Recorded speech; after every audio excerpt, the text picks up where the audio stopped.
বাড়ি ফিরে বাবা আর বড় চাচিকে ঘনিষ্ঠ অবস্থায় দেখলাম। আমি দাঁড়িয়ে হয়ে আছি। তারা আমাকে দেখে আতঙ্কিত হয়ে গিয়েছে। বাবা রুম থেকে বের হয়ে গেল। চাচি কোনো রকমের কাপড় ঠিক করতে করতে বলল, মা যা দেখেছিস ভুল বুঝিস না, কাউকে বলিস না। এটা আমার সংসারটা ভাঙবেই। তোর বাবা মানুষটা ভালো না, সুযোগ পেলেই জোর করে আমার গায়ের সাথে ঠেসাঠেসি করে। তিনি কান্না করতে করতে আমাকে জড়িয়ে ধরলেন। খেয়াল করলাম চোখের পানিও পড়ছে না। আমি বাড়িতে ঢুকে মেন দরজা খোলা পেয়ে ঘরে প্রবেশ করতেই আমার বাবা মায়ের রুমে এমন ফালতু কাজকর্ম দেখলাম। আমি আমার রুমে এসে একটু ফ্রেশ হয়ে নিলাম, তারপর ভাত খেতে বসেছি। বাবা আসার পর আমাকে বললেন, যা দেখেছো এটা কাউকে বলার দরকার নাই। তুমি আমার সন্তান, যথেষ্ট বড় হয়েছে, তোমাকে কিছু বোঝাতে চাই না। আর কেউ কিছু জানলে বিষয়টা তোমার জন্য ভালো হবে না। আমি চুপচাপ খাচ্ছি আর ভাবছি, বিন্দুমাত্র লজ্জা নেই। আর যতটুকু দেখলাম মনে হলো না কেউ কাউকে জোর করে কিছু করছে। আমার মা মারা গেছে আজ 3 বছরের মতো। আমার মা গাড়ি অ্যাক্সিডেন্টে মারা যায়। মায়ের সাথে কখনো বড় চাচির সম্পর্ক ভালো ছিল না, কারণ সংসারে মাতব্বরি করতো বড় চাচি, যেটা আমার মায়ের একদম পছন্দ ছিল না।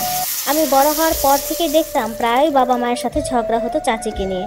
আর বাবা চাচির কাছে টাকা জমা রাখতেন। আমার বয়স যখন 15 বছর বয়স, তখন মা সংসার আলাদা করে ফেলেন।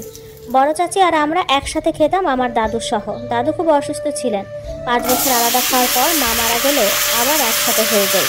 তখন বাবা ঠিকমতো বাজার করতেন না। দেখা যেত আমাদের ঘরে একটা মুরগি আনলে বড় চাচিদের জন্যও আনতেন, অথচ তারা কিছু আনলে আমাদের দিতেন না। ঘরের কোনো ডিসিশন নেওয়ার সময় বাবা বড় চাচির সাথে আলাপ করতেন। আমার মা যেন দু চোখে বিষ ছিল, কোনো কিছুই শেয়ার করতেন না। আমার বাবা স্কুল শিক্ষক, কিন্তু তার নিজেরই শিক্ষার অনেক অভাব। বাবার মুখে ভাষা ভীষণ খারাপ ছিল। আমি বড় হওয়ার পরও উনি আমার গায়ে হাত তুলতে চাইতেন। মা মারা যাওয়ার পর আমি আরও একা হয়ে যাই, আর এ কারণে চাকুরিতে ঢুকি।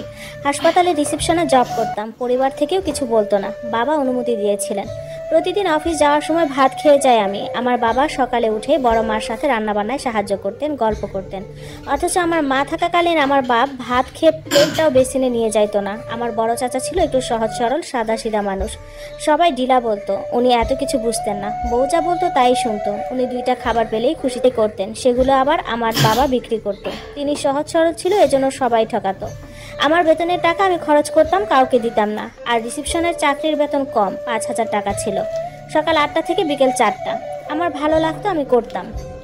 ইন্টারে ফেল করার পর পড়ালেখার করিনি। পড়ালেখার ইচ্ছা আমার কখনো ছিল না। মা থাকতে যতটুকু পড়েছি। ইদানিং বাবা চাচির রং তামাশা দিন দিন বেড়েই চলছিল। বাবার কোথাও সেভিংস নাই, যা কামাই সব সংসারের পিছনে আর চাচির পিছনে খরচ করে ফেলতো।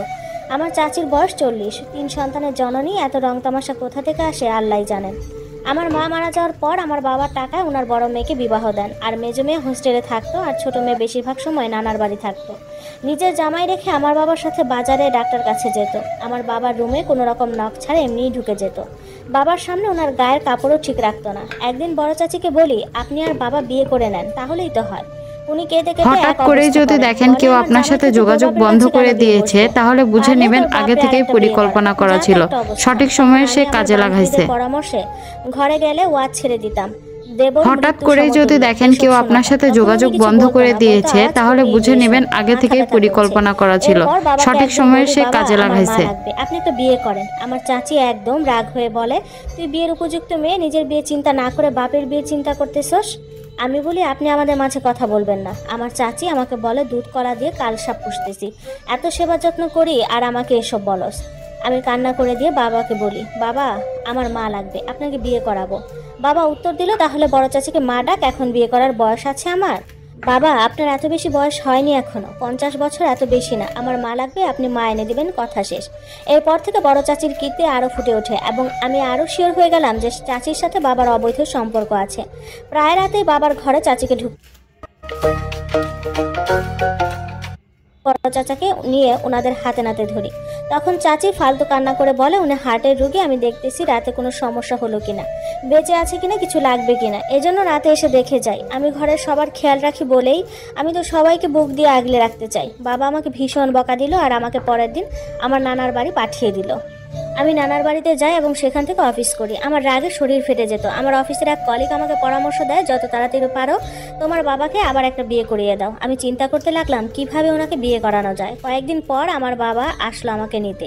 এসে আমার নানুর সাথে ফিসফিস করে কি যেন বলছে, আর আমার নানুকে বলল, আপনিও সাথে চলেন। আমি বাবাকে জিজ্ঞেস করলাম কেন। নানু বলল, তোর বিয়ে ঠিক হয়েছে, তারা তো তোরে আগেও দেখছে, সামনের বৃহস্পতিবার তোর কাবিন। আমি বললাম ছেলেকে। তখন উনি বলল, ওনার মামাতো বোনের ছেলে। আমার বাপের মামাতো বোন মানে আমার ফুফু, ওনার ছেলেটাকে আমি চিনি। মানুষটা এতটাও খারাপ না। আমার বিয়ে নিয়ে কোনো মাথা ব্যথা নেই, আমার বাসায় রিলেশনও নাই। সবাই যা সিদ্ধান্ত নেবে তাতেই রাজি। তবে বুঝতে পারলাম আমাকে সরানোর একটা নতুন রাস্তা এটা।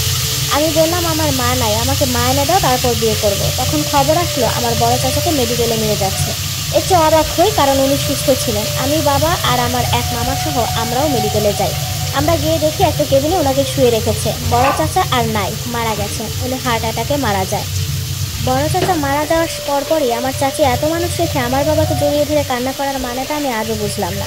আমাকেও জড়িয়ে ধরলো না, অথচ বাবাকে